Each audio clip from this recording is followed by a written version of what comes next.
Maglalabas muli ng supina ang Philippine National Police sa ilang miyembro ng pamunuan ng Ateneo de Manila University matapos silang hindi magpakita ngayong araw sa fact-finding investigation.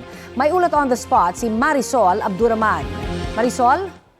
Connie, sa 5 raw na ipinatawag ng PNP na member ng Ateneo de Manila University Management, tanging si Emmanuel Fernandez lang daw ang sumipot. Si Fernandez ang head ng Athletics Department ng Ateneo de Manila University. At gaya ng inabanggit kanina, wala rin dito sa PNP si Coach Tab Baldwin, gayon din ang team manager na si Epo Kimpo. Hindi na nagpakita si Father Nemesio Ke. Nagpadala raw ng abogado ang Ateneo de Manila University para magpaliwanag sa kanilang role. Ito'y kahit hindi naman daw sila kasama doon sa mga pinasabpina. Mag-i-issue raw ang TIDG ng pangalawang sabpina sa Biyernes para maklaro raw ang lahat. Gayun din ang pagpapasabpina sa mga player. Sabi ni Secretary Remulla, might be tomorrow ang kanilang pagpapatawag sa mga player.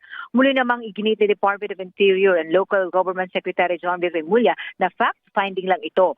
Pag hindi pa raw sumipot ang mga ito sa kanilang pangalawang sabpina na ipapatawag, ay mag-i-issue na raw ng contempt of court. Connie. Maraming salamat, Marisol Abduraman.